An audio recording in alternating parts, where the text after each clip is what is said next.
Ladies and gentlemen, welcome to the Forge. Whether you're sitting at your desk, driving to work, or you're in some other far-off corner of the old world, this is SquareHammer. How you going, boys? You went full Aussie on that, and I loved it. Mate, I've got the crocodile that I'm putting my legs on. I've got a cassowary somewhere in the background, and there's a Tassie devil screaming around my kitchen. Oh my gosh. Those are all your kids, right? Yeah, mate, yeah. 10:30 at night, and the kids are just screaming around the house. That's how we roll. How are we, boys? It's been like, what, a week? I think it's been a week since we caught up. Yeah, a couple days since the news dropped. So. Oh, the news. And don't we have some news about that? People may have seen this clip, the info of this clip. May have been a little bit of a teaser for you, but yeah, we got some info on that. Big stuff, big news. That's good. All good over here in America. About 6:30 in the morning, ready to talk some fantasy. I can't personally think of a better way to start your day. Yeah, good point. I can, but I don't think I'm allowed to say it on this podcast. You're right. Once again, my tie's on and the pants off. Nice. Keeping it classy. Tonight, are you wearing pants? Last Negative. episode, you said you were just wearing a bow tie. No, well, actually, you know what? Tonight, I'm sitting here sweating my guts out because it's fairly hot. It's like Australian spring going into summer. I'm wearing my winter robe and obviously just the winter robe. And, mate, sweating as. Uh-huh. Yeah. So that's my story. How about you guys? It's like 40 degrees here right now. So, Fahrenheit, degrees Fahrenheit. So it's, what's that in Celsius? 20. Let's have a look. Degrees Fahrenheit to Celsius. Here we go. Thank you, Google. What? No. 4 degrees Celsius. So it's freezing. You're literally sitting there freezing your gonads off. Well, yeah, it's pretty cold. It's not freezing yet, but yeah, it's pretty darn cold. Dude, 4's freezing. 4's freezing, mate. Yeah, when you're used to 40 degrees Celsius, yeah, it's probably pretty cold.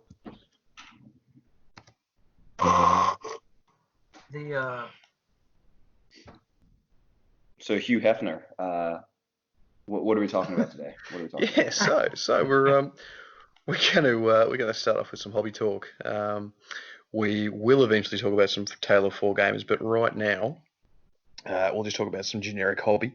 What's everyone been doing? Not Tale of 4 games related. All right, I'll go ahead and say stuff. So I've been playing a couple games in the past few weeks, and I've currently just been working on a couple pieces that have been breaking off. I hate it when, you have fully painted everything, not everything, but, your fully painted miniatures start to break. Oh, yeah. Either from knocking it over or, it just gets snapped on the ride in the transport box. And so past couple days, I've just been working trying to fix those. And isn't that horrible? Yeah, I hate it. And the worst ones are banner snaps. Like, banner snaps just suck. Yeah, and I don't know if anyone saw the battle report with the, actually it's not up yet, but when that does go up, my paladin banner snapped. Spoiler alert. Yeah, spoiler alert, the bad rep. But my paladin banner snapped, and that was, and the great thing was, it lasted through the entire game, and it only snapped when I was putting it back in the display case. Oh, nice. Well, not so nice, but no. It's hang on. That's a real heavy banner too. Yes, and it's too thin to pin. If someone knows a way to pin that thing, please let me know. But that, the pole is so thin. No, but the pole is so thin and it's you can't pin it I can't, because if I start going down, I'll come out the side of the banner and I will, just mess it up, and I just have to keep gluing it, sadly. File it down so it's flat and then glue it. That's all I can do. Actually, you know what you can do? You can do to add some extra strength to it? get a piece of green stuff and make it like a mini triangular flag. You know how you get those like Okay. nice flags on the end of those on the end of the lances. That's a If good you call. replicate one of those, so when you've glued it, get there and wrap some green stuff around it and like glue the green, like put a bit of glue on the outside and put the green stuff around it so that there's glue between the green stuff and the shaft, the broken shaft. And so that'll add a bit more strength. I mean, obviously it's not as good as pinning, but it might give you that bit of extra strength just so. Good idea. I'm doing that 100%. See that? SquareHammer hobby time. See? It's You learn real. stuff. Nice. So, Blue, you've been playing games with a newbie in our group, right? Yeah, we have a new fella named William. He's new to fantasy. Well, he's only played maybe not even half a dozen games, but he's watched. He's told me how many battle reports he's watched, and he's watched almost every single battle report that's on YouTube. Holy He crap. does play high elves, and he does want to expand into. I know that's your favorite army, Rene. High elves. You love them. We know your promise that you have to keep. But yeah, he's up and coming, and hopefully when we get him set on all the rules and he's good with his army and all that, and he maybe builds a little bit more, we're definitely gonna have him on the tube. Actually, keeping it real, because unlike the elect accounts, we kind of follow a little bit of a set guideline to how we structure these podcasts. But I'm gonna interject just in case no one knows of my boastful boast. I'm a massive Dark Elf fan. It's fair to say. And Yeah, no one the knows. 24 hours before the news drop that we get in our game back, was I drinking? Was I drinking or was I really tired? I can't remember. Both. Either or. Both Probably, probably. probably both. So I was probably a little bit schnozzled, as I do, and I made a post in the thing along the lines of, if we get our game back tomorrow, I will paint 10,000 points of High Elves in the nude. And I'll also make a large post about High Elf supremacy over Dark Elves. So I made that post today, and that hurt a lot. I still can't sit down. And so now I've got to embark on my 10K of High Elves in the nude. So that'll be my hobby talk for the next year. Honestly, I didn't think we were getting our game back. Yeah. It was all bravado, and Yeah. it backfired in a major way. I mean, the part that's amazing to me is that nobody like strong-armed you into these things. Like, you came up with these things on your own. Yes, absolutely. That's exactly right. I do. This all comes from my own mind, and no one makes me say these things. It's just my mouth that gets me into trouble. And you know what? Believe it or not, this may come as a surprise to many of you. My mouth's got me in trouble a lot. No. Yeah, truly. No, I don't Yeah. see it. I don't believe Yeah, it. man. Yeah. I know it's difficult to believe. In fact, when I was in the army, I ended up with I think 2 months straight of ROPers, which restriction of privileges, where I couldn't go off base and I had to do guard duty. Mm. Yeah, it was a dark time. So I was just thinking that so if you're gonna have to pay 10,000 points of high elves, you should let the community like make the list of what the 10,000 points is, and you have to build that. Well, look, I've got a lot of high elves as it is. I think what I might do, I've got multiple models of each unit. What I might do is just put the list up for the community and be like, okay, guys, what do you want to paint next? That's cool. Yeah. Having said that, I am running up against a little bit of a roadblock. My gorgeous wife Emma, she's saying, no, don't get your gear off. I don't want a bunch of perverts seeing you naked. And I'm like, but it's okay because these guys are Warhammer perverts. And they're like, she's like, no, I don't want it. So I've still, that part of it's still got to be ironed out. Well, you can don't be worry. in the nude, but just not have the camera go all the way down. That's a good idea. Maybe we'll do that. Yeah. All the way up, you mean? Wow. No. Nope. All right. Anyway, moving on. So, Rene, have you done any hobby stuff? Hobby stuff. Let me think. I have, but nothing really too I thought you too just finished productive. something for Sieges, didn't you? I did. Oh, that's yeah. I've got all that stuff there, haven't I? Like I said, I don't think of it like any of the commission stuff. I don't think is hobby. I think of it as work. So I never like talk about it. But no, geez, what is it? There's the siege tower, Yeah. that will fit ogres in it. That's quite cool. That thing looks great. Um, I think you should share that. That thing looks really cool. oh, okay, yeah, I'll chuck some pictures up. Um, what else is there? I've annotated a bunch of other stuff. You know what? Mostly commission stuff at the minute. Just bits and pieces. But nothing for me. Nothing for the Taswegian. I'm hoping to get onto the high elves quite shortly. Although I've got a dark elf commission and a wood elf commission and some 40k stuff. But yeah, so that's how I'm living right now. And I had 6 weeks off of all hobby related stuff because I was pulling some pretty long hours at work, so that's put me right behind. But be prepared for a plethora of hobby related um, paraphernalia coming your way from Tasmania. Nice. Sweet. What about you, So Carl? I have, since the news dropped a couple of days ago, and uh, it's kind of like hot off the presses. Um, I have been busy editing video and audio and managing a YouTube channel. A great Uh, job. And yeah, and that's why we call him. That's why we call him no, we Kyle, don't. our executive producer and tech guru. Oh my gosh, I hate you so much. uh, So my hobby time has been dedicated to that and organizing my hobby room in preparation for the next 3 years. that sounds Because I good. have a lot of boxes that need to be gone through and sorted out, and that process is probably going to take me at least another week. Yeah. Before I can really hunker down and start this Tale of Four Gamers project, which we're getting ready to start. Oh, nice segue, Kyle. Nice. I like what you did there. See that? See that, So, kids? That's why he's the executive producer and tech guru. So he just smoothly segued that right in. That was great, mate. That was great.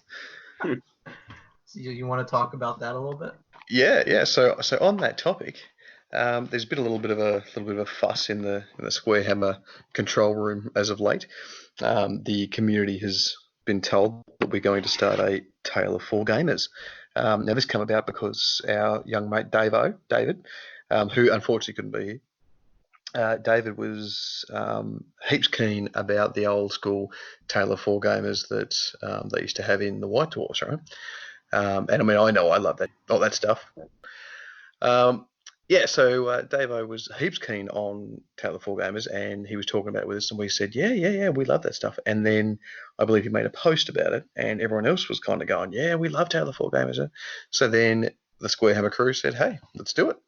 So I think we've all nominated our armies that we're going to do. Oh, having said that, Blues, he's a special case. We'll get to him in a sec.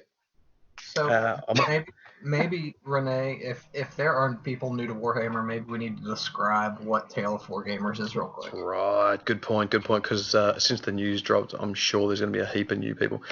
So back in the 90s and 2000s, when White Dwarf was, really good, like really on top and on point, I guess the golden age you'd call it. They were running a few little bits and pieces here and there across a number of years where they would get four gamers. They would talk to these four gamers, interview them, and they would make a bit of a slow grow army. So they would have, say 500 points a month that they had to purchase, build, and paint every month. I think the way we're running it is a unit. So the unit can be as big or small as you want, but it has to be built, painted, based, and ready to roll by the end of the month. So what we'll do is each month we'll touch base. We will have a chat on the show about what our particular unit is, why we chose that, all that kind of good stuff. And we'll chuck up pictures on the SquareHammer community group and also the Electric Counts community group as well. I think those guys really want to. They were quite interested and they want to see our progress. So we'll have a look there and chuck our work up. But yeah, so that's interesting and exciting times. Yeah. I think everyone's quite keen on the idea. It's always good to see nicely painted miniatures and see an army grow. I think we all like watching that growth from little immature seedling to mighty oak. Yeah. Nice Wood Elf reference. Good job. So to that end, Blue, start us off with your particular brand of Tale of Four Gamers. So y'all may have heard on our pilot episode that I am not a painter. I have never been a avid painter. I'm more just of a general on the battlefield kind of thing. But I'm actually starting to think maybe I'll pick up some paintbrushes with contrast. I know, right? It's crazy. Dun, dun, dun. I have the time, and contrast paints make it very easy, or well, easier. But I would like to work on my Bretonians. Stop the press! Oh my God, you heard it here first, guys. Heard it here first. The Blue Man is going to pick up a paintbrush and paint Bretonians. This is awesome. I cannot wait to see this. This is going to be great. The only reason I don't want to do Bretonians is because I don't want to ruin my unpainted Bretonians. I'm hearing you. Paintbrush. You know what I mean? Like, have you ever had that? You own something, you're like, man, I don't want to mess this. I don't want to mess this figure up because it's so beautiful or it's classic and it's. I just don't want to ruin it. So. Honestly, you've picked the hardest army to start with. I know. I don't know why I'm doing this to myself, but I think that's what's going to happen. I have.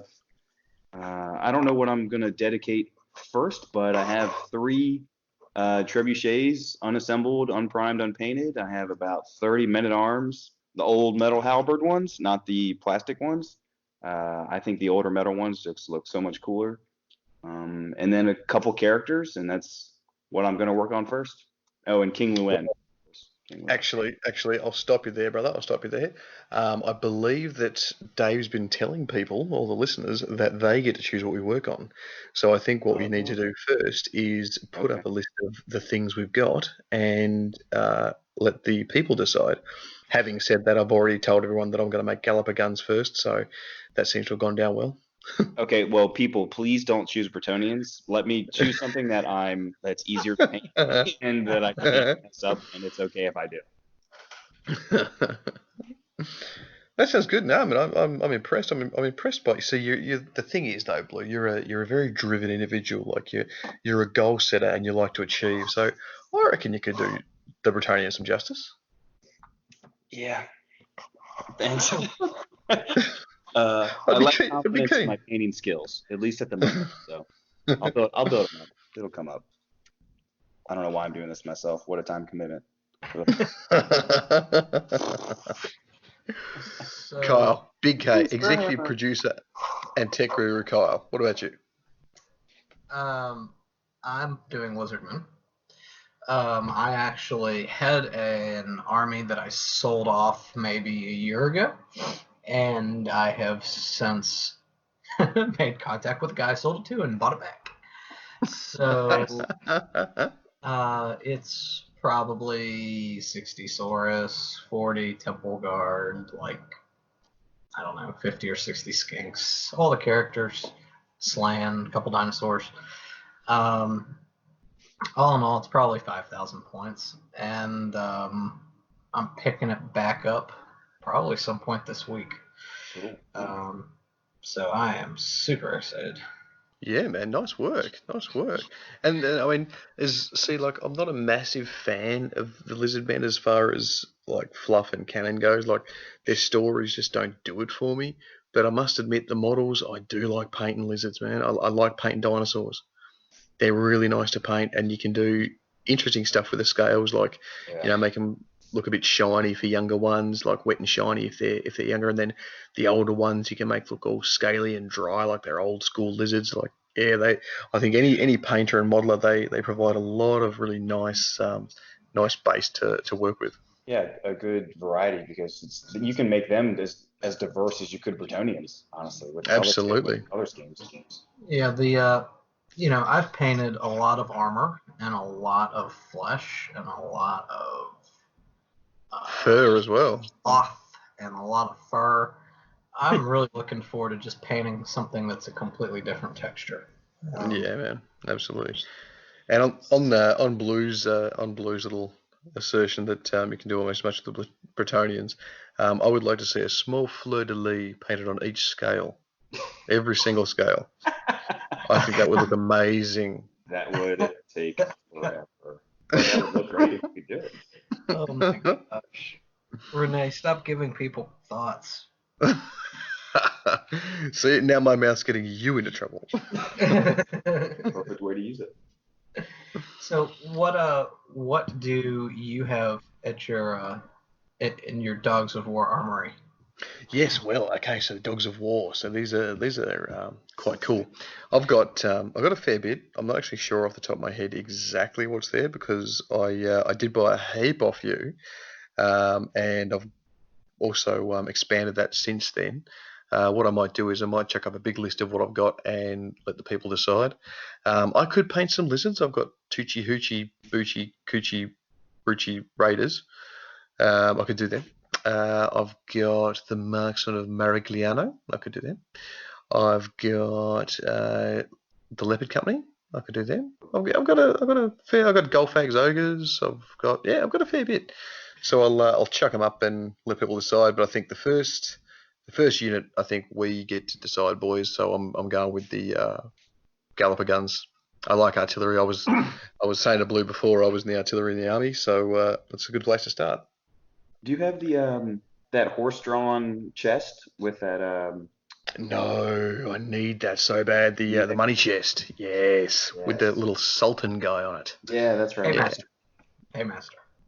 Yeah, him, that guy, the dude.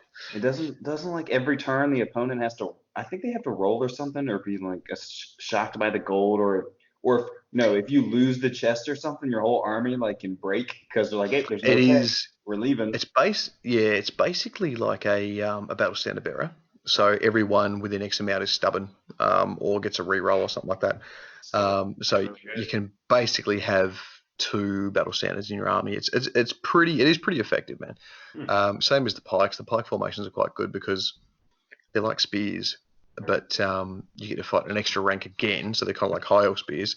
But then by the same token, I believe you get additional bonuses to cavalry from just going from the top of my head. Yeah, I think you but get yeah, so it's and it's cavalry and monsters, I think. Oh yeah, I think so. Yeah, large targets. The other pretty cool thing is I'm using Matthias Ellison's book because it's a much more up to date, and we're the SquareHammer podcast, and down here in Australia we really like this guy's stuff, the Warhammer Armies Project stuff, and all tournaments we allow those books. So I was looking at the Galloper Guns rules, and honestly, it is fast cav with a strength 7 cannon. It's great. You can flee as a charge reaction. You can pick it up and like move the full distance. It's fantastic.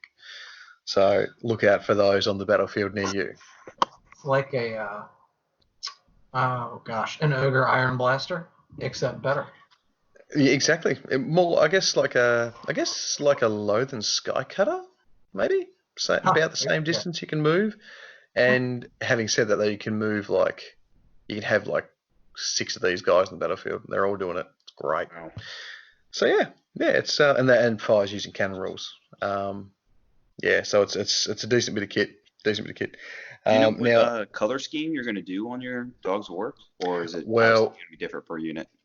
Funny you asked that. I am a Puritan. I'm a real purist. I think the only army that I own that isn't like pure straight off the back of an army book is my Wood Elves, which I've painted in Autumn scheme. But even then, I got the Autumn scheme out of the Wood Elf book. So, right. I'll be going straight coloration off the box. I do tweak a little bit. Like I really get into my color theory. I really enjoy it. When I paint, I do tend to use a little bit more vibrancy and a little bit more highlighting than the heavy metal team used. Okay. But my style is very similar to Kyle's. Actually, we've gotten there and talked about this before, Kyle and I. But so basically, it's going to be pretty much straight out of the mercenary playbook. Very cool. Very cool. Can't go wrong with classics. Can't go wrong with Exactly.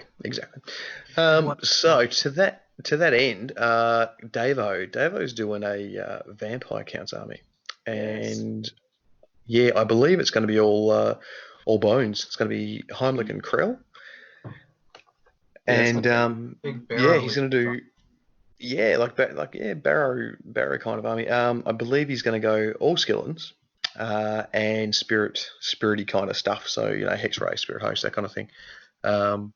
From what he was saying, he's quite looking forward to it. Big horde blocks of skeletons, hex rays for cavalry, things like that. So I don't think we'll see any blood knights in his army because they're vampires. And I guess we may not see anything like what are those big ghouls, not the Vargeists, the other one. So no Vargeist, no crypt ghouls, no zombies, no ghouls. I guess. No ghouls. Cool. So it'll be quite interesting. Like it's welcome to the Bone Zone. Yeah, but at least though, having said that, you could raise so many of them. They'll just literally swamp you and cover you in bones and sharp bits. So I always like that. A full skeleton army without ghouls and all that stuff. I just think it looks great on the field. It does, and I think it reminds me of like Army of the Dead kind of thing. Yeah, bit of Ash and his chainsaw and double shotgun. I think the other thing about doing an all bone army is you can kind of get a lot of uniformity out of it. They all have different types of shields and things like that, but the bits of armor that they've all got kind of and the banners, it kind of brings them all together. If you start putting zombies and ghouls into it, it really breaks the army up, and you lose that nice synergistic look, that nice armies on parade look, and I really dig that look. So it's going to be a nice looking army, I believe, because Dave's no slouch with the paintbrush either. So I'm interested to see what he does. I can't think of anything off the top of my head that he's converted, but I wouldn't be surprised. I only asked that because I think it would be cool if he cuts the shin bones of a couple of them and turns them into like dwarf skeletons. Oh, cool. You know what I mean? Like just switch it up because he's in the mountains, Hemlock. So it's like just things like that. I don't know how you could do it. That'd be cool. Put elf shields on some of them or elf weapon. I think that would look neat. That'd be cool. I'll have to talk to him about it. I'll have to say, hey, Dave, do this. You could even put those chainmail elf skirts on there too. Oh yeah. Just get a bit of green stuff and just like fill in some chainmail links and paint it black so it looks like big holes. Yeah, that'd be some cool. Ancient bones. Well, there you go. We've basically just painted Dave's entire army for him. You're welcome.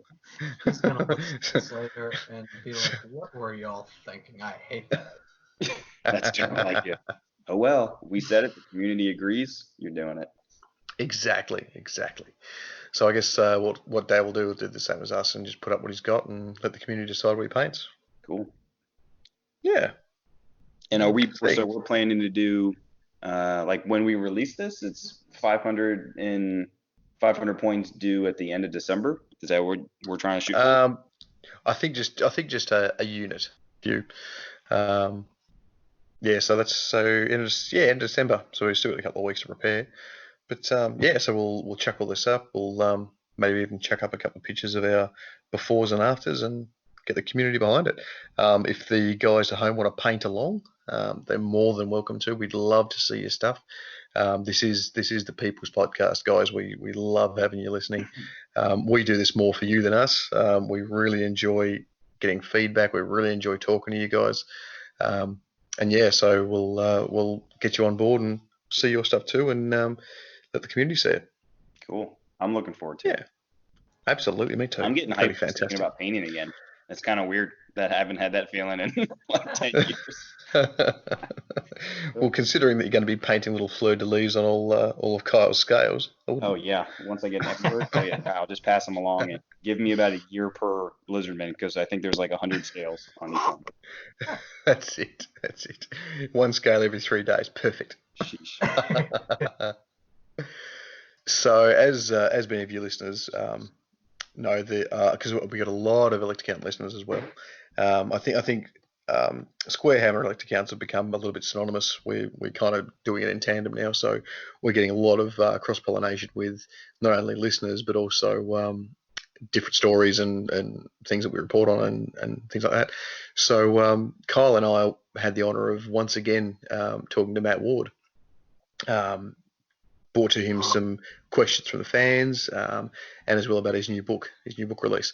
So I think that we're going to be putting that one together, and you'll hear it at the end of this recording, the end of this podcast. And the man had some very interesting things to say. He very, very humble bloke, very nice guy to talk to, very, very easy to talk to. And while most of the interview is about his book and the writing process, many of the questions that we bring up do relate back to his time at Games Workshop and how he wrote different pieces, and even how the design studio and creators wrote their pieces. I thought, Kyle, that it was a very, very good interview, and the time just flew by, didn't it? Absolutely. The guy's a creative genius. And super humble, super friendly guy. And it was just really neat to kind of get into the mind of, somebody who shaped so much of Warhammer Fantasy. In my childhood. Absolutely, right. exactly. So with that, does anyone have any more news, anything extra they wanna add?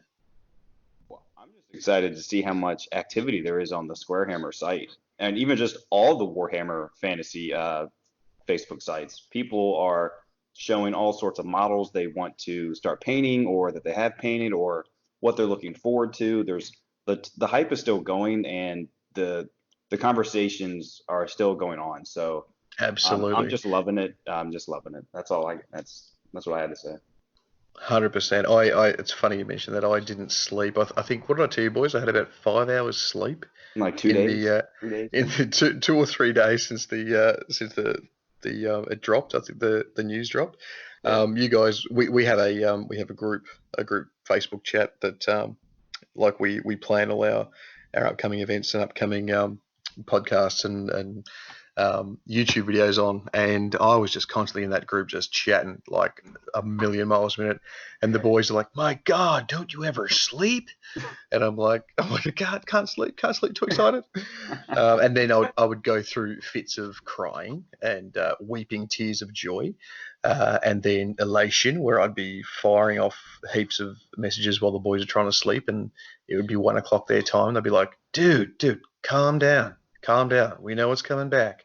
And yeah. So that was a pretty full on 3 days. Well, I remember for all of us. Waking up, and there was over 300 messages that I had to catch up to, and I'm just like, holy cow! And I just like 20 of them were like, "Hey, is Blue up? Wake Blue. He needs to get up. Wake him up." I'm like, holy, what is going on? So. And that is the joy of being part of an international podcast. And it is a joy. It is. I love working with you guys. You guys are fantastic. You're funny, and you're just full of life for the hobby, and it's great. It's really energizing. And the thing is, we'll talk about that off air. The other thing that gets me is with this particular podcast and podcasts like it, the energy level that we seem to bring to each other is exactly what's kept Warhammer Fantasy alive over this last 5 years. Like-minded people, plenty of energy coming together, and then that energy building into a crescendo of hobby madness. And we're still getting games played. We're still getting people painting. We're still even getting some fan fiction some places, and that's really, really cool. The fact that we were able to keep each other going right up until they said, "Hey guys, you've got your game back," and that's something really, really special. The other thing I was thinking as well, as far as the game coming back, I don't know if you guys remember back in mid 2000s, there was a game called Mass Effect by BioWare. Oh yeah. Oh yeah. Okay. So we all know that game, right? It was huge. It was one of the best, one of the greatest RPGs ever made. and it was honestly the most amazing RPG ever made up until the last 10 minutes of the game. See, the issue was, for all you guys that didn't play it or don't know, all of everything you did during the game had a consequence. Like everything, the smallest detail that you miss, you make a wrong decision, it all affected the outcome of the game. And this is how it was touted. The game was touted to be this way. Anything you could make anywhere from like 3 to 8 different possible branching paths for any one decision. And they said at the end of the game, all your decisions will matter. Everything will matter. Everything will come to a head, and you will end the game depending upon the decision you made. Yep. And so everyone loved that because their own version of Captain Shepard, their own version. You grew to love it. You grew to love the stories of your companions and things like that. It was beautifully crafted, a fantastic piece of work. It was a piece of art as far as gaming goes. And then in the last 10 minutes, you get confronted with an impossible choice whereby this guy dies. The guy that you've just spent hundreds of hours leveling up. Oh my God, dude. You leveled this guy up across 3 games and hundreds, if not thousands of hours. You've poured over every single little decision you had to make to get the best possible outcome. And whichever decision you make at the very end, he dies. Well, the community absolutely exploded. There was backlash. There was people burning copies. I myself had 3 limited edition copies that I paid a lot for. I was so disgusted that I just returned them. Hard cases, freaking all the statue, the comic, everything. Just returned it. Said, no, I don't want anything to do with this game. And so the ending matters. Exactly. And so as part of that, BioWare said, okay, we listen to you guys, so we'll make the ending different. And so I can't even remember what they did now, but basically it was a real kick in the face. That's right, they put a 4th ending in whereby you didn't have to make a choice, and everyone died. And that was it. That was it. And just the blatant disregard for the player base was disgusting. And the thing is, the player base got together and they signed petitions and they rallied and they wailed and gnashed teeth, and they got the ending changed, but not how they wanted to. Now, what I see with Games Workshop is they've listened to the player base, and they're not doing that. That they have come back and said, your world is coming back. You're getting what you want. And that's unprecedented in today's society. Usually big companies, once they've got your money, they walk away and they don't care. I think that them bringing back our world and giving us what we want is a very good indication that, well, they want more money. And the thing is, many of us are happy to give it to them, if it means getting what we want back. Right. Yeah. So I think, that's something that I was taking away from the entire thing, and something that I think it was a good comparison. Yeah. They didn't say, okay, we'll stuff you. That's it. AOS is it. AOS is your ending. They listened and they said, you guys are getting it back, and that's amazing. As long as GW doesn't give the here's the 4th type of ending where everyone dies, that kind of, though they did that for ages, end times, but if they don't go that route and they actually, I'll take anything they give me, honestly, just because I'm curious of what happens, and I will never say no to more fantasy. So yeah, for sure. And the old world, I think we can safely assume it's going to be square bases, simply because, like, a lot of conjecture right now is saying, but they use the word round, not around. Guys, it's a play on words. It's marketing. It's a pun. Grow up, guys. Come on. No, I'm not saying grow up. I'm not saying grow up. Exactly.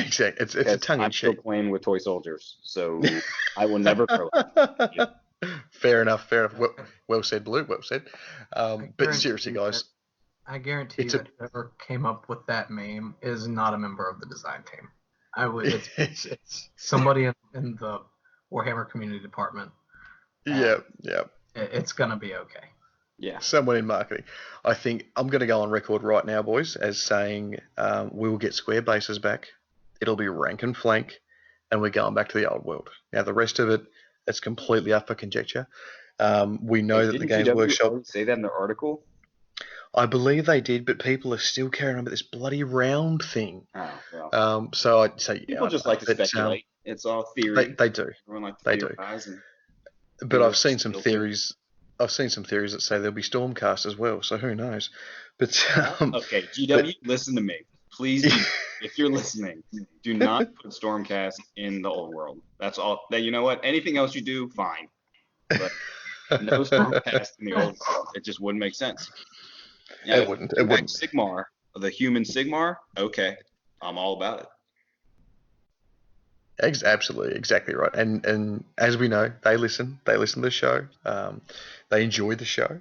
So let's leave it there with a okay, GW. Let's keep our square base. Let's keep our rank and flank, and yeah, let's have a really good time. We are still so buoyed over this. We are still so passionate. It's great. It's fantastic. It's the best thing. It's the best way for me to end a terrible year. Oh, So I think without any more ado, we will get into our Matt Ward interview. What do you think, boys? yeah. Stay tuned. Yep. No worries. Cheers, guys. We'll see you next time.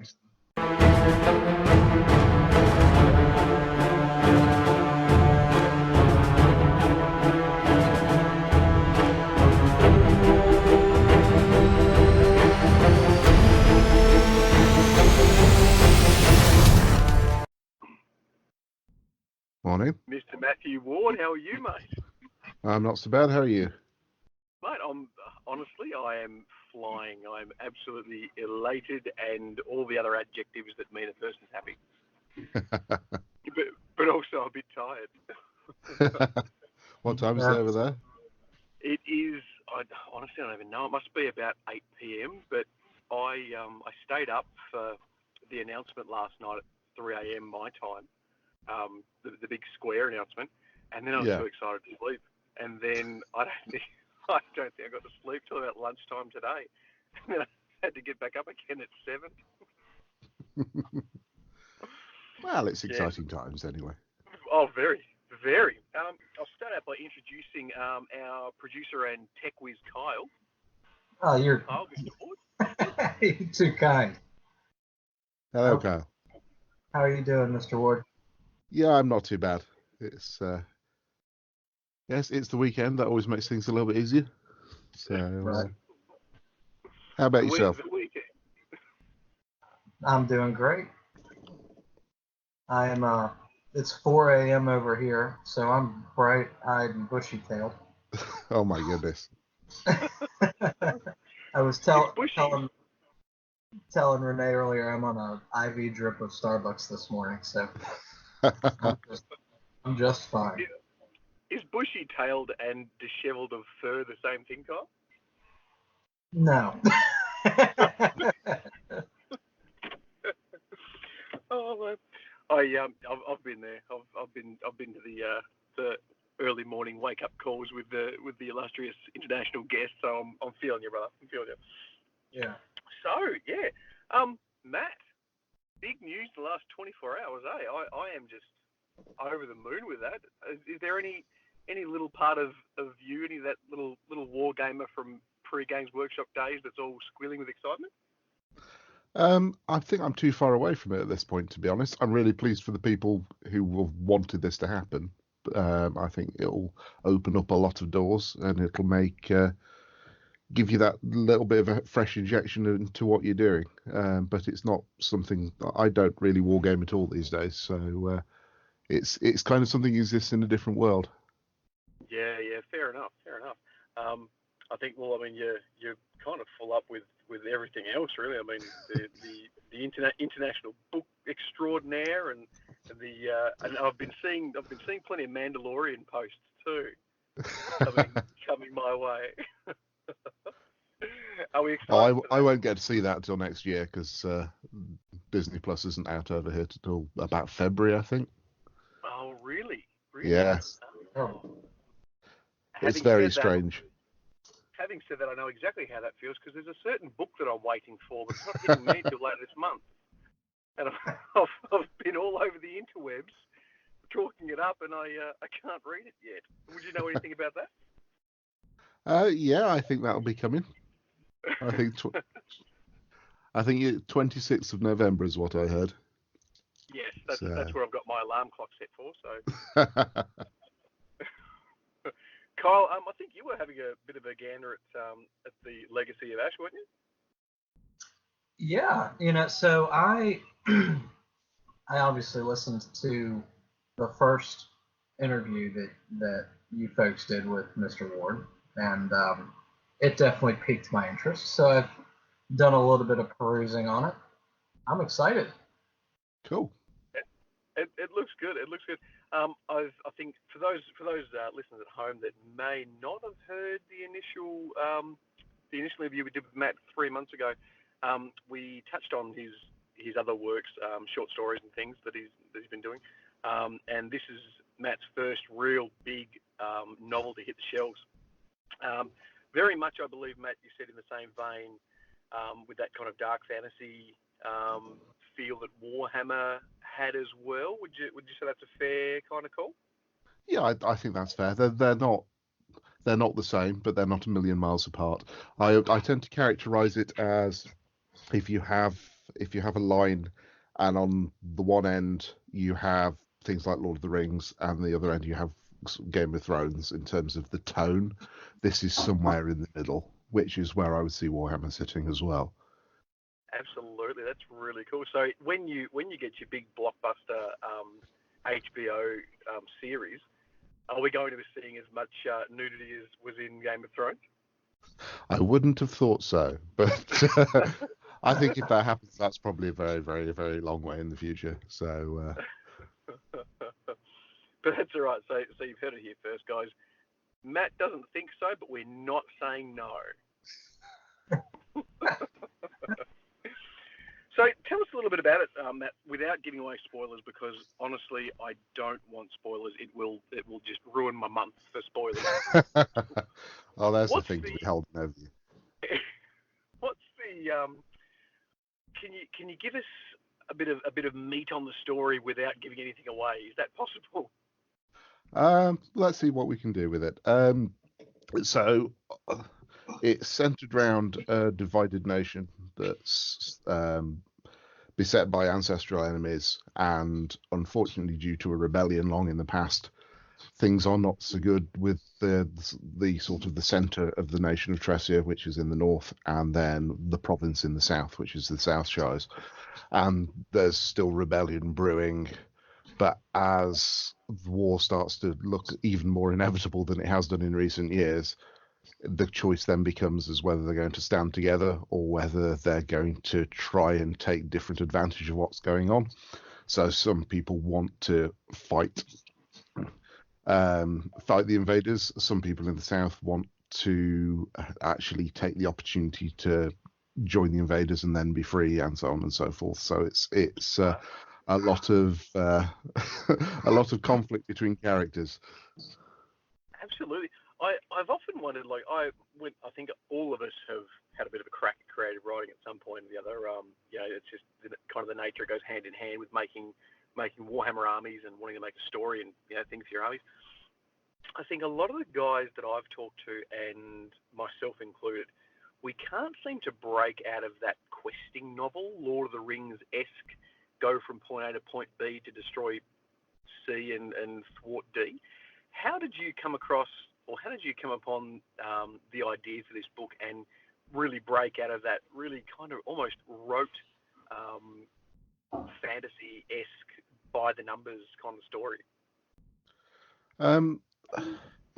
It's a difficult one to talk about, really. I think part of it, I mean, when I started writing, I've got a couple of bits and pieces which are exactly what you say, which they are sort of that quest structure.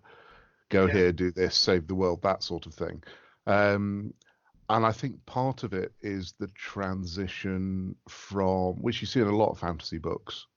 It's the transition from making about what the characters are doing as to why the characters are doing it.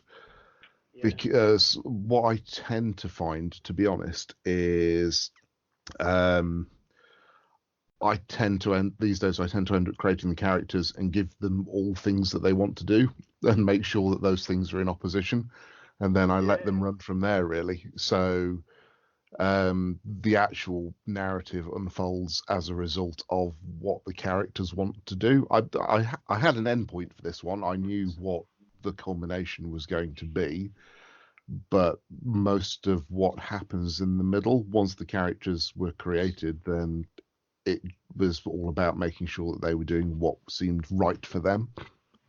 Oh my god! So it's almost like creative writer AI. It makes it sound a little bit more technical than it is. I think the two terms that get bandied around a lot are whether you're a plotter, so you sit down and you know exactly what's going to happen in every chapter at every single time, or you're a pantser, but you do it by the seat of your pants and you just write it as it comes. And truth is, I think everyone is a slightly different mix of those things. I've written books where I have had, right, this is this chapter and these are the things that are going to happen, bum, bum, bum, bum, bum, bum, bum, bum, bum. And I've had other ones where it's no, I don't know what's happening next. Let's just sit down at the keyboard this morning and we will see what happens. And this one's definitely a lot more in the middle. There are a lot of characters that came out of the narrative rather than were necessarily envisioned at the start of it. And I've just got to the point now where I start to trust myself a little bit more that I've got this nagging feeling that I need a character who is a bit like this or who will do this, then I'm probably right, and I just need to make sure that they then fold into the rest of the story. Yeah. So I guess that kind of leads me into a bit of a question on, as with all tradesmen, the more they apply their trade, the better they get at it.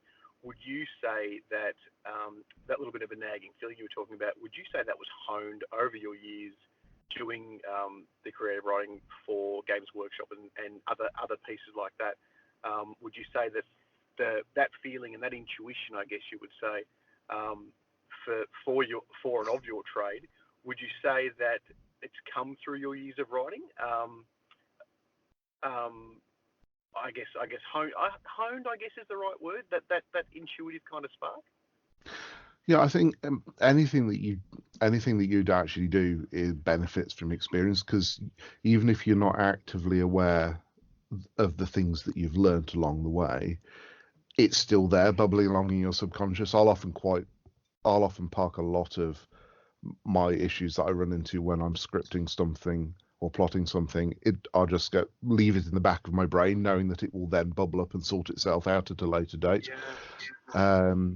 I mean, particularly, I think with most things is you learn because you realise that you didn't listen to yourself, and then you had to go back and fix it.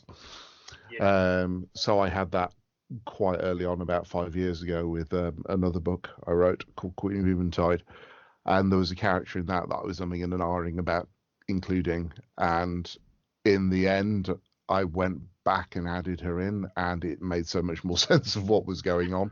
And I think that was the moment. But actually, even in the early stages of Legacy of Ash, and while I was still feeling my way through what the shape of the story was going to be, I made a decision to include a few characters which were going to make things a lot more complicated for me, but they actually make the narrative a lot richer as well. So actually, having learned that lesson 5 years ago was really, really useful, and probably saved me a lot of backtracking and redrafting. Yeah, right. They say never work with children and animals. Is there a certain character that you've had to work within your own narrative that you just cannot stand? No, I don't think so. I think that's the joy of being able to essentially create the setting and the characters according to what you want to do.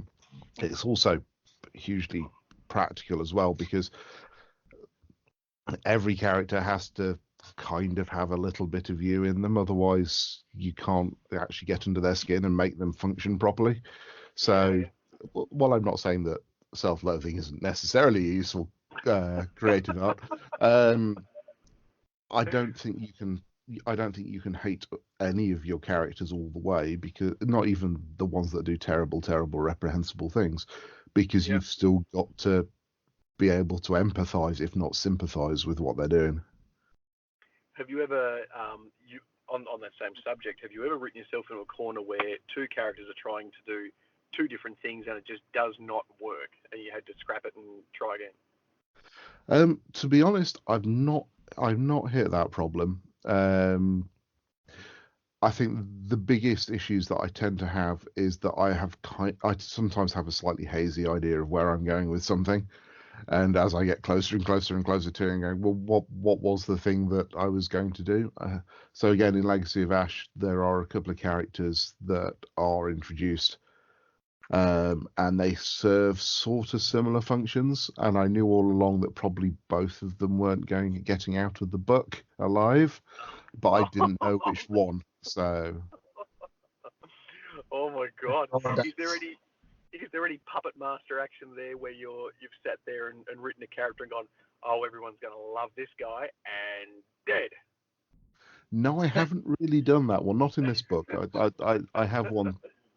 I have one where I got that out of my system, which is sitting on my computer somewhere. You go, no, this is the character you're following. This is no, dead. Right, moving on.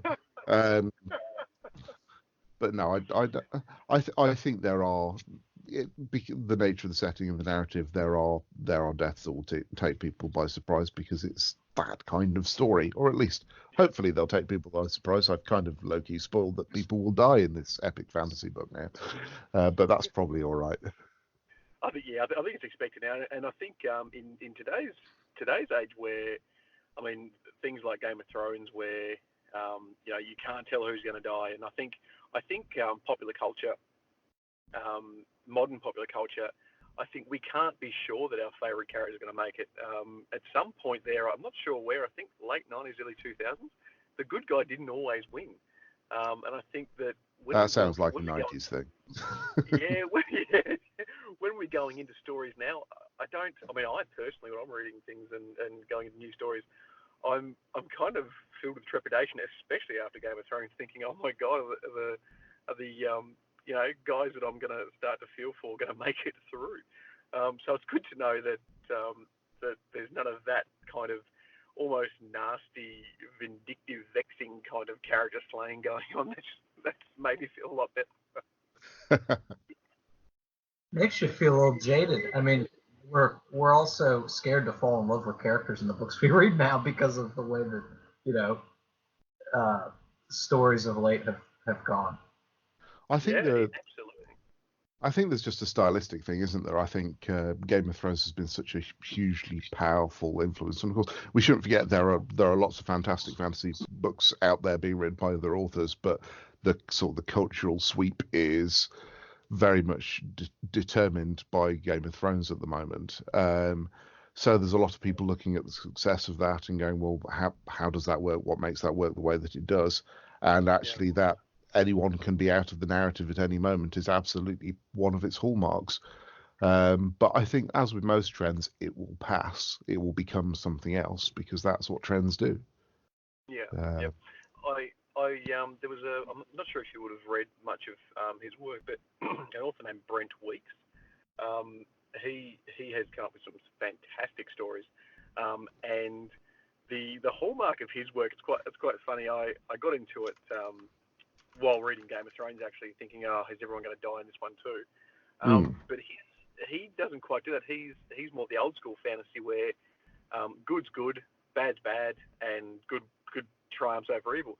But all the women in his book, they're all stunning. It doesn't matter if they're a barmaid. It doesn't matter if they're a queen.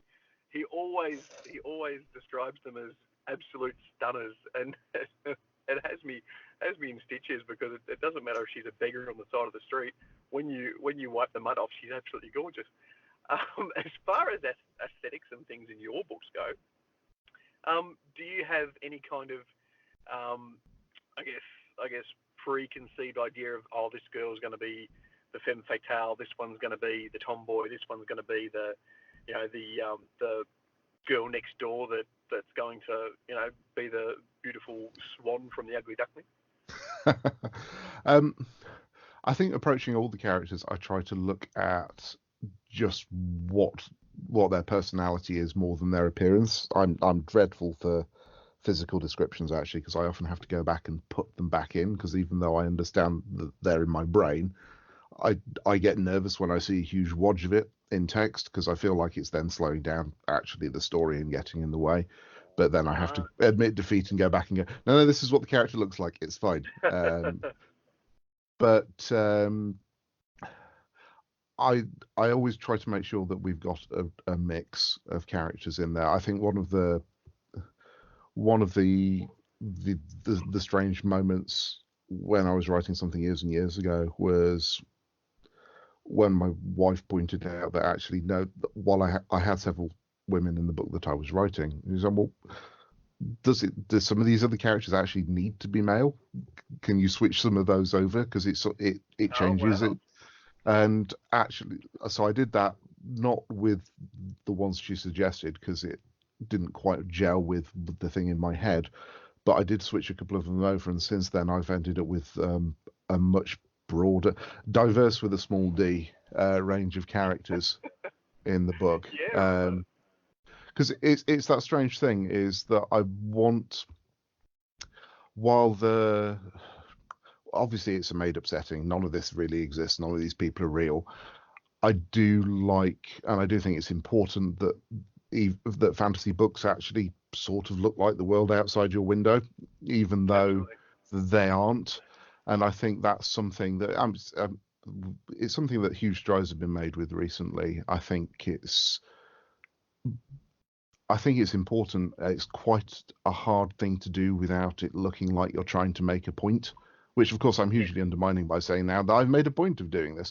But actually within the book itself, the intention is that actually a lot of characteristics which you would previously see as being stereotypes, they're just there in the background. They're just part of who the characters are, but they're not the reason why the characters are.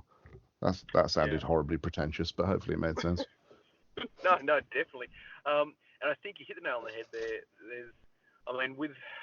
With the advent of the Sisters of Battle in Warhammer, and I think there was the whole Peter saga with, we won't wear fur, and then there was the whole women's rights kind of thing where we want more women in Warhammer and things like that. Totally have no real personal feelings on the issue because I've grown up with Warhammer for so many years. Like it can do whatever it wants.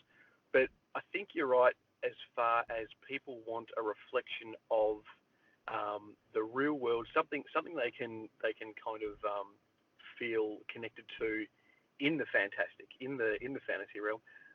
And I guess that would be a very, very difficult, as you said, a very fine line to walk with making sure that you've got representation within your story, but also not wanting to make it feel like a political statement. I think that'd be quite difficult to pull off, really. It's something that I think I'm probably worried about. I've been told several times that I worry about a little bit too much when I'm doing things. Oh, I can't do this with this character because... No, just do it. Go and write the story. It'll be fine. But I think the trick is just knowing what you want the characters to do and making sure that they stick to that, and you don't start getting distracted by some of the slightly more unusual stereotypes that exist in the world. I think you've got to be very much aware, particularly now, that why history has unfolded how it is, and just trying to make sure that you're showing a variety of characters and viewpoints without falling into any of the prevalent tropes that have existed, particularly in fantasy, since the genre has been around. I think if you start worrying about it, you can go round and round and round and round in circles. And I'm sure what I've done is not perfect, because I don't think there is perfection with these things. Yeah. And you're always learning about where some of the ideas come from. But yeah, I think it's important, and I think the only way you get better at it, as we've been talking before, is by continuing to do it and just honing it and trying to be better with every time you do something like that. Absolutely. And I think, as you said, you used the word trope there, and I think fantasy, like, it's what we're all here for. It's what we all love. I think you can get away with a lot more leeway either side with fantasy, because at the end of the day, fantasy really depends on what came before. As far as, I mean, even Tolkien based his stuff on old Nordic tales, and I think where there are, I guess the vampire werewolf kind of dynamic tales where people kind of expect, I don't know, maybe a transgender werewolf or something very, very progressive. I think that fantasy, we've got a little bit more breathing room in that we're always looking at what came before and making comparisons to what came before. And as long as we've got those tropes in there, as you said, I think a lot of us are quite happy. But it's really good to know and to hear that it's something that you take into account as far as wanting that link between reality and what you're writing. And I think it makes it it bodes well. It makes it very relatable, your books. And I find any book that I can relate to well, or any characters I can relate to well, I just devour. Absolutely. Well, I think it's that you come for the story, but you stay for the characters. I think most of the time, particularly in a book of any length.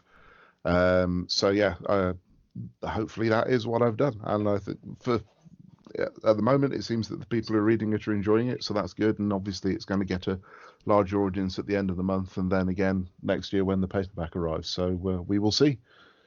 Absolutely.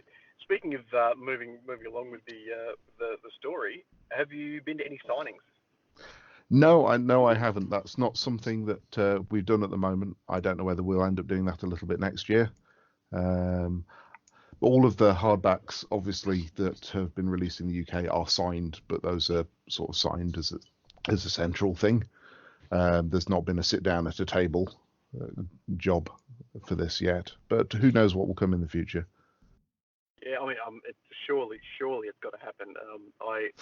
I know as a fantasy lover, I always love rocking up and getting my book signed and meeting the author. I mean, I think in this particular instance, the plane ticket would kind of break me. But I was going to say it's quite a long walk in your case, isn't it? So with a swim and a bit of a drive as well, I think. Yeah. But who knows? Who knows? Maybe. Kyle, any thoughts? I've been hogging the guest. I do apologise. Kyle has been super excited to make your acquaintance. Matt, he's been like a puppy. His tail's been wagging. He's been very, very excited, and here I am hogging you. No, you've been doing a great job. These are great questions. And quite honestly, I'm much more a consumer of fantasy media than I've certainly never tried to write anything myself of any true content. You made the point, or you made the statement earlier that you think everybody's tried some creative writing, at some point in their life, and I don't believe I am one of those people who's really made a fair attempt at it, except maybe for like grade school. Matt, can I ask you a direct question about the book you've written? Yeah, by all means. No spoilers, Kyle, by God. Come on. It doesn't mean I have to give a direct answer. It's all good. That's true. That's true. What is the setting of this book? And when I mean setting, is it are the protagonists and antagonists of the story human? Are they a fantasy race? Okay, so I'll leap in and I'll probably start horribly misusing terms at the moment. It's what, as I understand, is a second world fantasy, which is what Lord of the Rings is. So the vast majority of the characters in it are human, but there are some other bits and pieces floating around the edge of it. But sort of myth and magic is very much at the sides of the book, at least as things start. But yes, it's a bit of a mix of sort of late medieval and early Renaissance setting with a few other bits and pieces thrown in for good measure, because when you're working in a made-up world, you may as well pull in the bits that you want. Right. I just there's a thing, there are particular styles of architecture and dress that really appeal to me, and I wanted to have those in there, even though a lot of the technology level is strictly a little bit earlier in the real world. But it's not the real world, it's made up, so it's all good. Sure.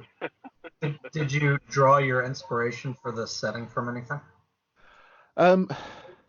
It's a really hard question to answer because it's one of these things that's been in my head for certainly the setting's been in my head for getting on for 20 years at this point, and it's fair to say it doesn't look like it did 20 years ago, even though some of the names, a few of the characters, a couple of the ideas are still there. So there's nothing particular at the heart of it anymore because Wow. it's iterated on itself, which isn't to say that people won't recognize things in there or read things into it, because of course that's something that's hugely beyond my control. But at this point, there's certainly not something where I can go, well, it's a little bit like X, but Y is different. Yeah, so this is I'm so really sorry to strict. Sorry to jump in, Carl, but I've got a burning question. Where the setting was 20 years ago, Matt, did the setting more resemble what you were doing at GW at the time, or was it always very, very separate? Well, I wasn't at Games Workshop at the time, so no. I guess influenced by your interests and things at the time. I mean, what was I interested in at the time? I was rooting around all the corners of Lord of the Rings at the time, so into the sort of Forgotten Tales and things like that. Sort of all of the extra material that isn't in the books. I think I was playing a lot of Thief as well, which was quite a different setting than it was. Was it 2004 when the last Thief game came out? No, 2004. Yeah, that would have been Deadly Shadows. So when does Thief 4 out? It doesn't matter. Thief 4 was horrible. It's nothing like the other games. Which is probably why we've not had a Thief 5. But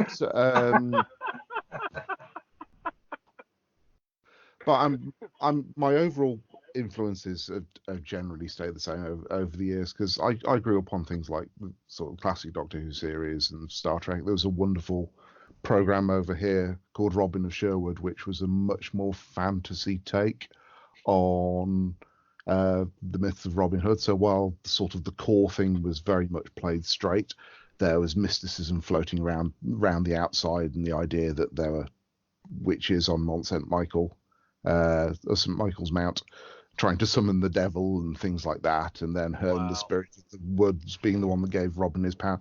And it was just a fantastic era of not necessarily kids TV, it's certainly family TV to grow up in, because it made the world, it painted in the corners of the world of things that you couldn't explain in the same way. Yeah, of course. Yeah. That's so. Yeah. So I'm so sorry, Kyle. I'm totally stepping on toes, man. I'm so sorry. So if he does this all the time, I bet, doesn't he? You have no idea. I'm so sorry. I'm sorry to the listeners too. I'm totally fangirling out again. So if your main kind of motivation and that creative pull hasn't really changed, can I ask why the legacy now doesn't look like the legacy back 20 years ago?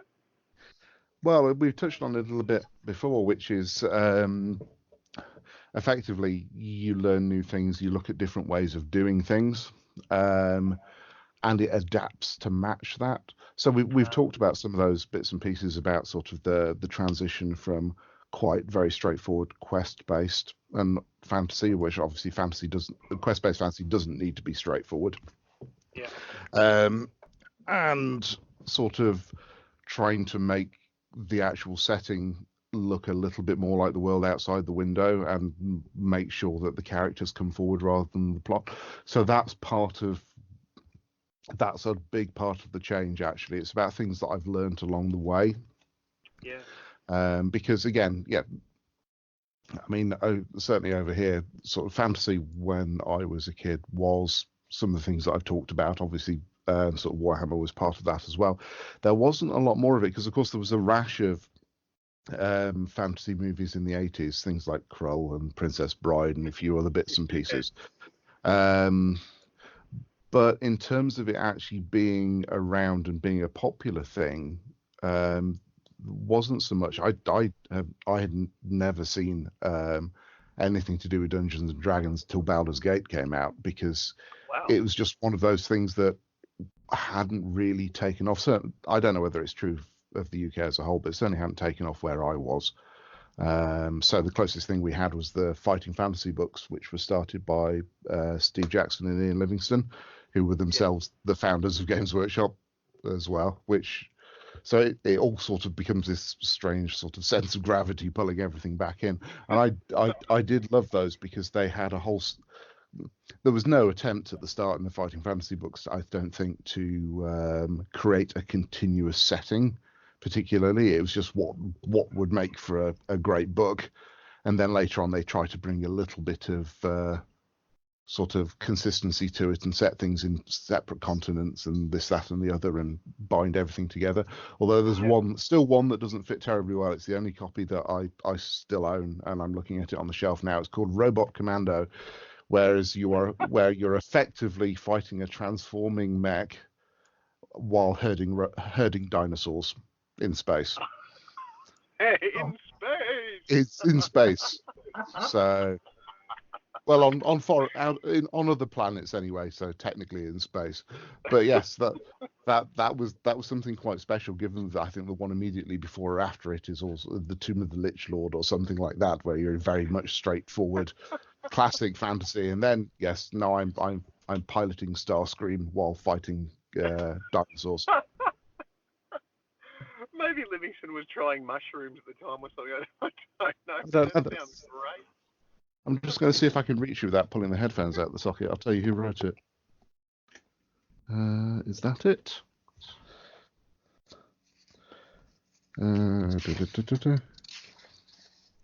It's a Steve Jackson one. Oh, okay. Steve was on shrooms. Yeah. That's great. It's a good little book. It's very, very battered. I don't know how much longer it'll last before it falls apart. But there you go. It must have very fond memories for you, but you've still got it.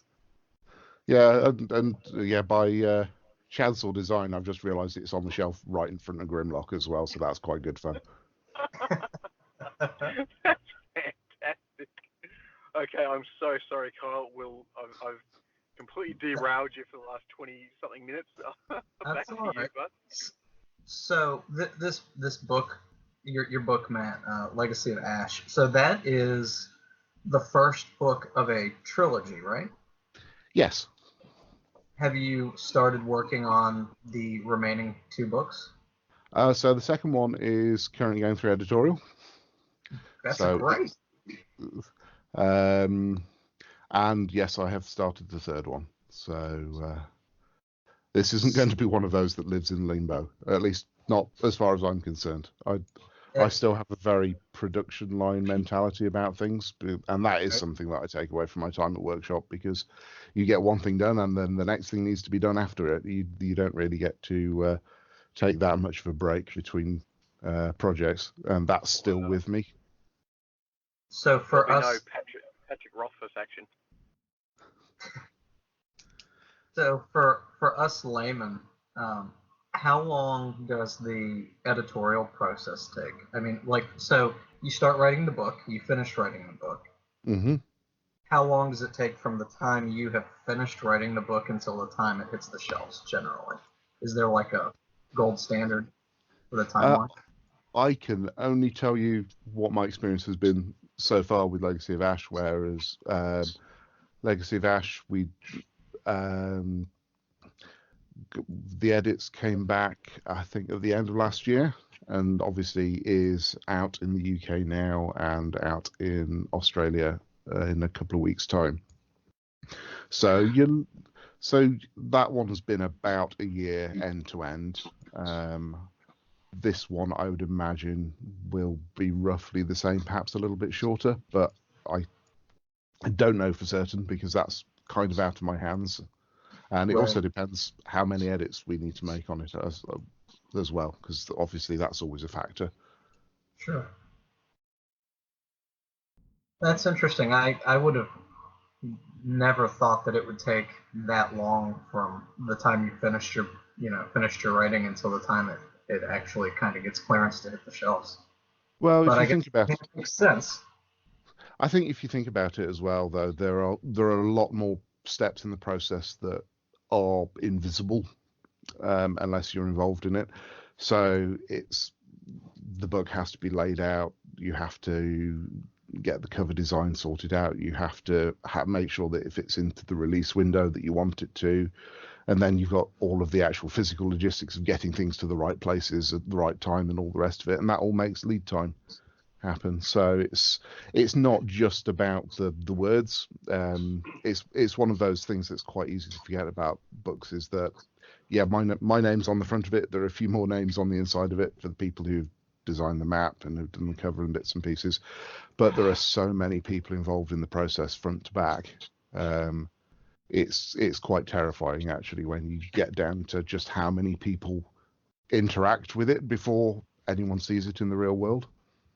Right. And that is why I asked the question. It's one of those odd things. I take it for granted because I obviously, I spent 12 years working at Workshop, which, while is not the same kind of publishing, it is still a publishing process. So I just take a lot of that process for granted. But occasionally I have to take a step back and go, but you didn't know anything about this 20 years ago. So the difference between the publishing at Workshop, I'm guessing, is that it was internalized, and there's like an internal edit done, and versus outsourcing the editing. I couldn't tell you quite how Orbit function, and it wouldn't be my place to talk about it, even if I could, to be honest. But it's just that thing of, obviously, a Workshop, the publications is only part of the picture, and in fact, it's any book that comes out of Games Workshop is in support of Toy Soldiers. So that means that design process, beginning to end, it is very, very different as a result. Yeah, yep. That makes perfect sense. How many times did they bounce the story back to you and say, like, as far as the editing process and that 12 months goes, how many times did they bounce the story back and say, hey, look, we love it, but change this? To be honest, the edits have been really, really straightforward and enjoyable on Legacy of Ash, and I'm not just saying that in case people are listening who were involved in it. The changes we've made, we've not made vast sweeping changes to anything, I don't think, in the end. Wow. There's been a few bits and pieces where actually the book is absolutely is stronger for the changes that have been made, because that's why editing processes happen, because actually no matter how good you are at your craft, there are things that people see that you don't. I mean, just take an example that's easy for anyone to duplicate. If you go and write a couple of thousand words worth of text, read it back 3 times, leave it a week, read it again, get rid of all the typos out of it, give it to someone else, the first thing they'll do is find a typo in it. And then you scale that up to plot structure, to narrative, to character arcs, to all the other bits and pieces, to world building, and you can see why that becomes hugely, hugely valuable. And that's what actually what's the best way of describing it? It's what refines the story in the book into its best version. Yeah, absolutely. That's really cool. On that topic, like it is really a huge machine, isn't it? It is a really big machine, lots of cogs. As you just said, that though there wasn't massively vast sweeping changes made. I've talked and read about some authors having the initial manuscript and it looking absolutely nothing like the final product. With your short stories, have you ever had that happen? Most of my short stories, I say most, let's see, is that true? Certainly more than half of my short stories have been self-published, so I get to be the final arbiter on what goes into there. So everything that is good is mine, and everything is bad is my fault in those. Yeah, right. But those that I have had published, there was one where we took the decision to reorder the narrative, so it was sort of a past and present narrative running parallel. whereas I hadn't written it that way to start with, which sounds like a huge change, but really it's just moving paragraphs around, to be honest. But most everything else has been fairly light, because it's one of those terrible things. I was about to say the truth is, but unfortunately, it's always a bit misleading because everyone's truth is different in writing. No two processes are the same. No two writers, no two editorial processes, etc., etc., etc. But in my past experience, actually, I've not had people effectively buy my stories for publication that haven't been happy that it's most of the way there. I think it's the best way of putting it. So yeah, I think one of the harder things, you've probably heard the expression before, is about killing your darlings. Is so a darling being something that you're really attached to in the thing that you've written, but maybe doesn't actually want to be there. And I've had a few more of those conversations, not on Legacy of Ash, but on things in the past where. But this is a really important thing for reasons that I can't tell you. That does not go over well with editors. Why can't you tell me? It doesn't matter. Just let me keep it. But no. And I'd be I'd be worse. I'm horrible. But yeah, and again, I know other writers have different experiences, because I see some of these things. I've had some of them tell me these things, and I think it's the only truth that you can actually really express about writing and working in mainstream publishing in any way is that your experience is going to be different to everyone else's, because it's as much about personalities and creative styles as it is about rules and process. Yeah, like literally just working with other artists. Yeah. To me, that sounds really stressful. That sounds incredibly stressful. Almost as stressful as working with you, Rene. I'm so yes, at least I'm apologetic, Kyle. I'm so sorry.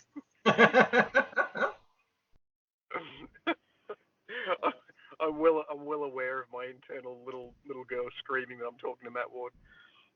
Did you have anything else, Kyle, before we get to the question?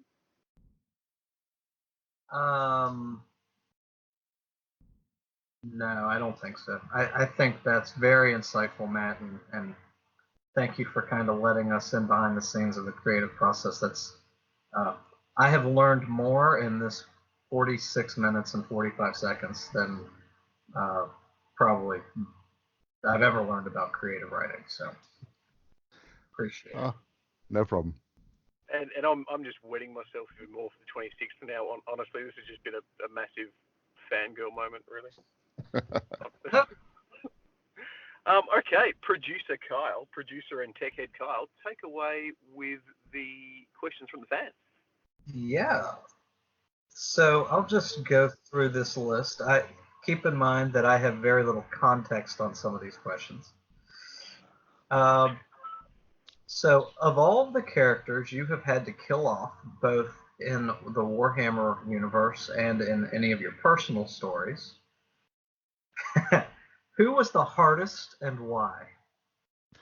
Oh, that's an interesting one, isn't it?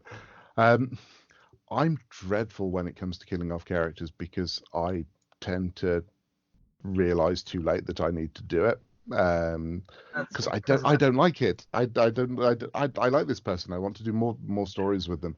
That personal attachment, you've kind of grown with them as you've written about them, I suspect. Yes, because they have to become people, because otherwise why bother writing about them in the first place? So I think the answer is that I don't like killing any of them off. There are some where you realize that you have to, and it's part of what they do. I don't necessarily subscribe to the this character has now fulfilled their purpose in the story, so I can now kill them, which is definitely a writing style thing that you can certainly see in a lot of Doctor Who, if nothing else. Is right? Let's thin the cast down. We want to make this last episode cheaper. We want to hire fewer actors who can go out the airlock. But No, I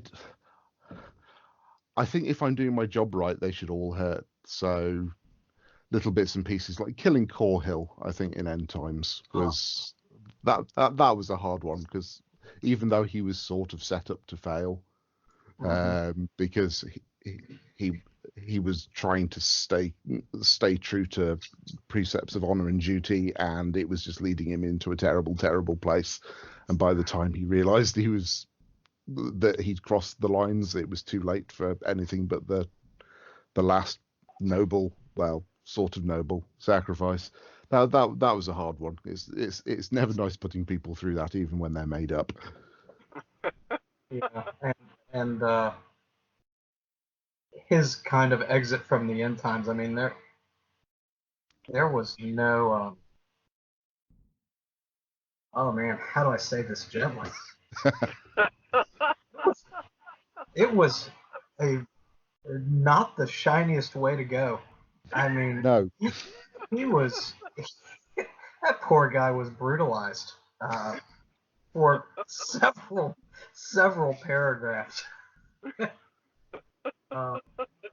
Core Hill was kind of one of my, he never really got until the End Times. I think that he really kind of was a background character, and then when the End Times books started, he had a great storyline, and I really enjoyed it. I suspect Rene enjoyed the last couple of paragraphs more than the rest of it, as far as Core Hill was concerned. Yeah. That's why he's sniggering. I'm sure.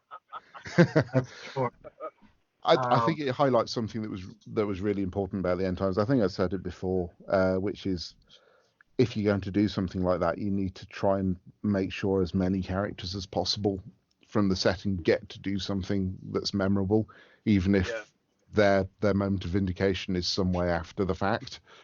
And Core Hill, I think, is a good example of someone, as you say, who didn't necessarily get a lot of screen time, if I can use that phrase. But he had an important role to fulfill all the same. Yeah. And then a little bit of poetic justice for him at the end.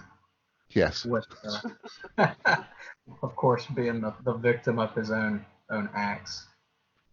Well, I think it's one of those things that typifies elves more than anything else is their pride, and their pride gets in the way of them doing the right thing quite a lot.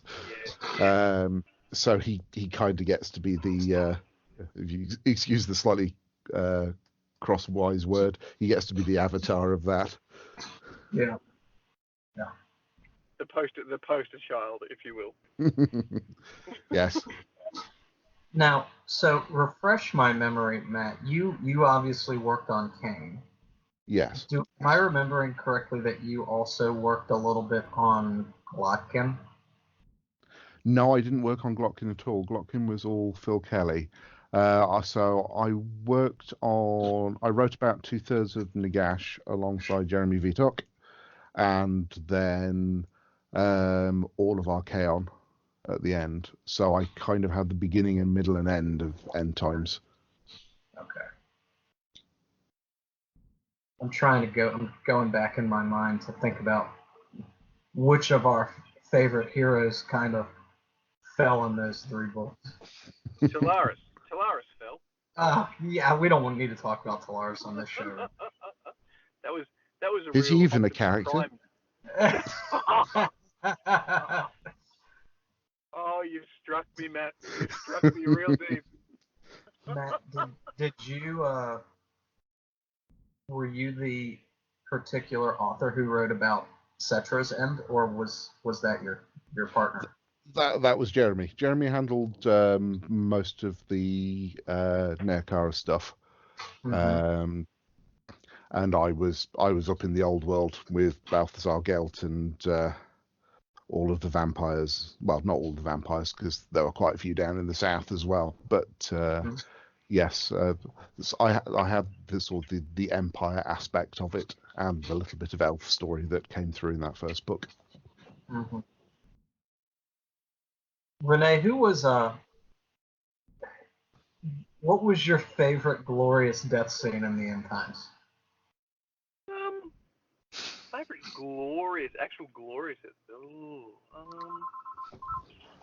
I think Orion. I actually really dug how Orion went out, and I'm not a massive Wood Elf fan, but I just thought that was really cool. Like it just kind of the feeling of nature getting put down. Like I don't know if I read too much into it, but the feelings of nature getting destroyed and put down, and have like essentially like smashed to fucking death. It was really almost a foreboding, like this is like the bad guys are going to win. Like nature itself has been destroyed. I don't know if I read too much into that, but that was really cool. So Orion dueled Tyrion after Tyrion got control of Sword of Cain, right? Yep. And that was like Tyrion's whole fall was pretty harsh too, but he's a high elf, so But no, I really dug the fact that, and I don't know if that was written in on purpose, to have like the natural world, the natural order, because don't forget as well, like the kind of everything kind of like balanced on that Athalorian kind of area. Like this is the tipping point. This is the we're the winner, we lose kind of thing. And I think having the avatar of nature itself getting destroyed by arguably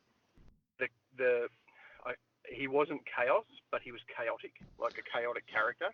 I don't know. Well, if that was he's sort of or... destruction, isn't he? Really, sort of. At that point, he's. Yeah.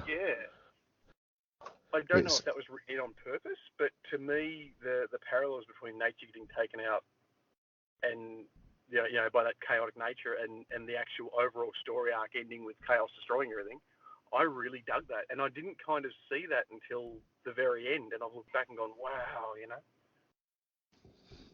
All right, maybe I read too much into it. I don't know. I think it's one of the fantastic things, particularly because of how the Wood Elves had just been re-established, probably only a year before we did all of that, is that everything that they do in the end times has a little bit more significance as a result of it, because they are much more the guardians, not just of Athel Loren, but of the whole natural world. Yeah. So I think it's I don't think it's a bad thing to have taken away from that at all. Yeah.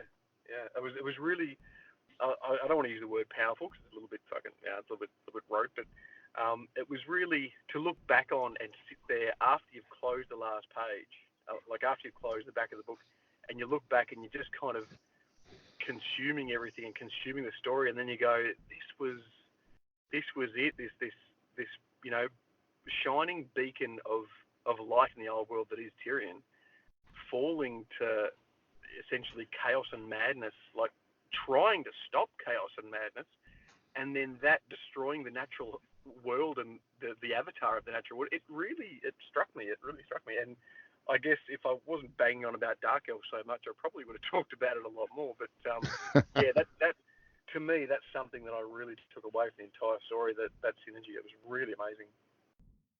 A really well crafted narrative. Thanks. So that covers the Warhammer part of the question. Are there any characters in any of your own stories that you had a tough time killing off specifically? It's one of those things that I think the details will have to wait because of Rene's no spoilers thing. Yes. Thank you. Fair enough. Say no more. Scared, but thank you. It's all right. There's a lot of characters. Your roulette odds are really, really good. So there's a lot of characters. You'll be fine. You'll have some left. There's always another one you can like. It's fine. There's always another Talaris. There's always another Executioner somewhere. So the next question we've got is, which edition of Warhammer Fantasy did you play the most, and which was your favorite? Oh, that's fourth. That's absolutely fourth. Fourth is the one Hero. Nah. Yeah. I didn't. I was just. Yes. Well, if nothing else, it meant you needed fewer toy soldiers. Spend 50% of your points on characters and 25% of your points on allied characters. It's fine. No, I really liked that. It's the one that I grew up with, because third was just sort of fading away at the time that I started buying Warhammer miniatures. So when fourth came out, that was a revelation, because of course it had what were actually still really lovely high elf models in the box set. Even now, the goblins haven't aged quite as well, but there were a lot of them, and just the idea that you were playing a game on a scale that just felt different to if you were trying to make your units together from metal blisters of 5 models, because there were 5 models in a lot of them at a time. It was just huge, and actually just the depth and the character that the magic of that edition brought into it as well, because it was the first time. I think I'll probably horribly misspeak now, because I don't actually have these issues of White Dwarf, but the sort of the college system of magic and the 8 Winds had been around for a little while. It had been introduced in some issues of White Dwarf, I think, but this was the first time it was then actually in the core system, because the magic in Warhammer for 3rd edition is very similar to the psychic system that was in the original Rogue Trader for 40k. Yeah. And keep track of your 40 magic points and your 15 different abilities and things that sometimes last over turns and sometimes don't. And they were just lists. They didn't feel tactile in the same way. What the genius, I think, was of bringing everything back to the 8 Winds and then having those spell laws on cards is because of a lot of the language and just the visual of the emblems that we used on it. It helped make everything feel a lot more real. And so for all that some aspects of 4th edition haven't aged terribly well, it's known as Hero Hammer for a reason, although I think 5th edition, which kind of is really more like a 4.5, because it doesn't change much at all. 5th edition is really where Hero Hammer started to take root, because there were a couple of other items. That's where the Rod of Power comes in, for example, which is one of the items. Is it the Rod of Power? There was one item which basically just let you cast super powerful spells for no downside if you paired it with the right item. But it's been a long time ago. But there were a few things came in for the 5th edition that just dialed all that up a little bit. But 4th edition, it was a little bit perhaps bright and cheery in terms of its colour, and a little bit cartoony. Although I think one of Warhammer's big strengths has always been its humour. I think it's part of what actually defines the setting. It's not necessarily a pleasant form of humour. It's a little bit nasty and sly around at the edges, but it is nice because it just throws some of the rest of it into relief. But that's absolutely true. As grimdark as the Warhammer Fantasy world was,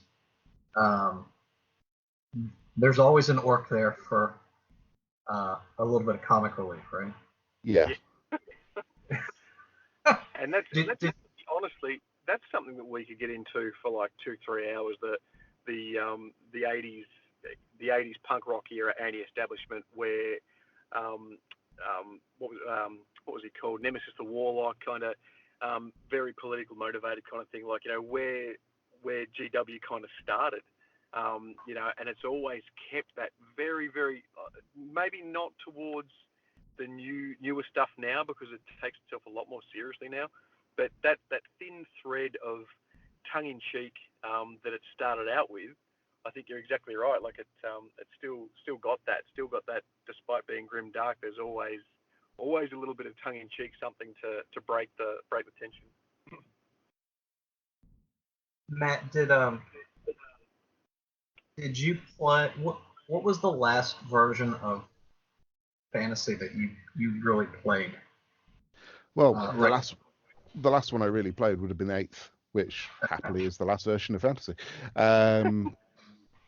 But because that's the rule set that I wrote, so I played I kind of missed fifth edition, so I missed all of the late 90s things. It was like fifth edition proper. Although admittedly I deliberately skipped over that because I looked at it and went, but this isn't any different. Why do I need this?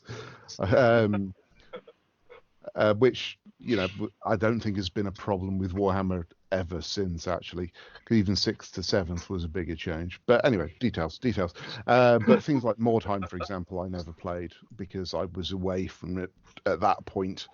But 6th edition, I started playing a little bit before I started working at Workshop, and then I was there through the development of 7th and the development of 8th. Right. Yeah. I just love the whole Hero Hammer thing. Like I've got really fond memories of the Chaos Dwarf character Astrogoth, and getting like three, I think it was 3 1s or 3 6s, and his steam-driven metal and stone arm going into overdrive and just taking out an entire unit of the enemy's models just with this one petrified Chaos Dwarf going off with a hammer. It's so cool. Sorry, Carl. Nah, it's all right. So the next question we've got is, how much really is a Matt Ward save? That was from the last our last interview. Just for anyone that's listening that didn't hear the first interview, I hadn't been drinking, contrary to popular belief. And I think I put the question to Matt, how much is a Matt Ward save? A bit of a running joke. I think it's probably one of those where you roll a dice, but your opponent rolls one in secret, and you never know quite what it is.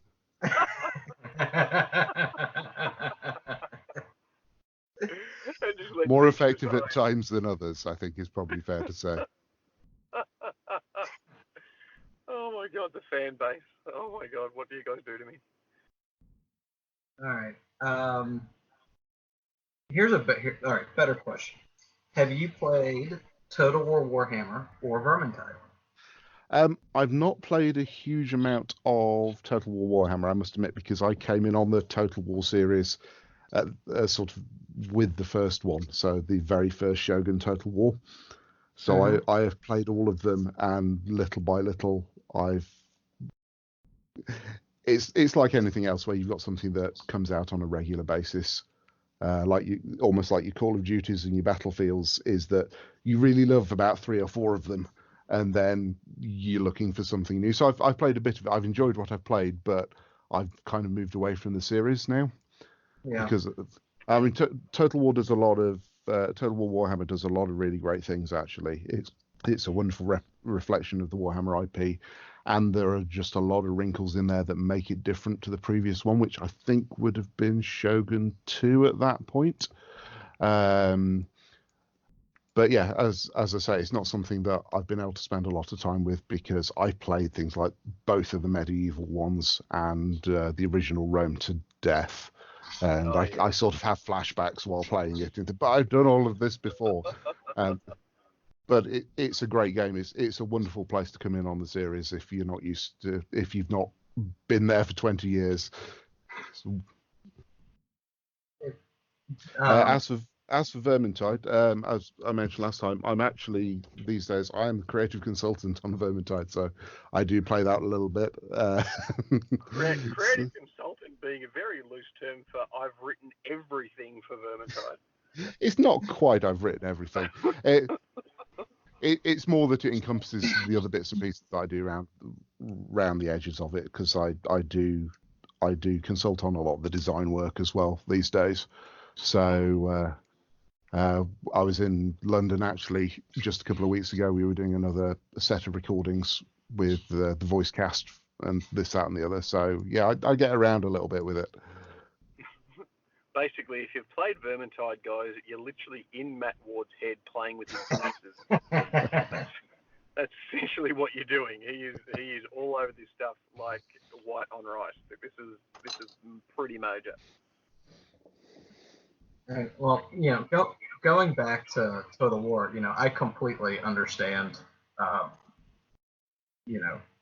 if you're playing other Total War games and you are, obviously trying to write your books, there's just not enough time in the world to play Total War. Just one more turn. Just one more turn. It will be fine. No, I do keep looking at it and going, but if I've got both of them, then I can play the grand campaign thing and it will be fantastic. And I just remember how much of my life I lost to that, and how frustrated I become when I realize that I actually don't have the strategic genius to make it work at all. I'm sitting here and I'm thinking about all the different campaigns that I have started and not finished. In Total Warhammer 2, and it's more than 1 hour of time. It's one of those games, isn't it? Is you'll sit down, you'll load it up, and you'll play straight for 10 or 12 hours over the course of a day at the weekend, and you get to the end of it, think, right, I will pick this up the next day, and the next day you come back and you go, no, but I could do it better, and you start all over again, and you never touch the save file. That's about right. That's absolutely right. That is spot on. Yeah, you you make your morning cup of coffee, you sit down at your computer, and then the next thing you know, it's dark outside, and you haven't eaten all day, and you need to take a shower. That's been my experience with Total War Warhammer 2. And you're still trying to get the Ever Queen to come to the table and unify. That's right. I cannot get Illyriel to confederate with me. She is. Oh, she's choosy. It's fine. Well, that's fantastic. So I think, Kyle, that's it for the questions, isn't it? Yeah, that's it. From the listeners. Yeah. I think that was So thanks, listeners. Thanks. I mean, there were this time there were a plethora of questions, and because what we wanted to do, we wanted to thank Matt for our initial interview and get him on the show again. This was really more to showcase his work and to get the book out there. So we didn't really want to focus too heavily on the question side of things this time, guys, because it really was to say a big thank you and get the word out for Legacy. But yeah, Matt, look, thank you so much again for coming on the show, mate. It was fantastic to talk to you again. No, you're welcome. I think, Kyle, you've had your fangirl moment with me, and you and I will be talking about this for many hours. Yeah, I've had my fix. I've had my fix, and I'm ready for the next one. Fantastic. Thanks, Matt. All right, so what are you on for us today? What's in Matt Ward world? Are you going to be writing, or are you going to be chilling, or what's going on? Oh, I've got to sort some bits and pieces out so I know what I'm actually working on next week. So. So writers don't get weekends. Well, you kind of do, but they're a little bit stranger. So it never really ends. So working weekend of sorts. Yes, on and off. It's we will see where it goes. It may just get partway through the afternoon and just no, it's fine. I'm sure it'll be fine. When I sit down on Monday, everything will be clear. But if I don't try and figure some of it out, it won't be right. And with that rummer clock, he said. Beautiful. All right. Well, thank you so much for your time again. Thank you very, very much. We really, really appreciate it. No problem. It's great to be here. Thank you, Matt.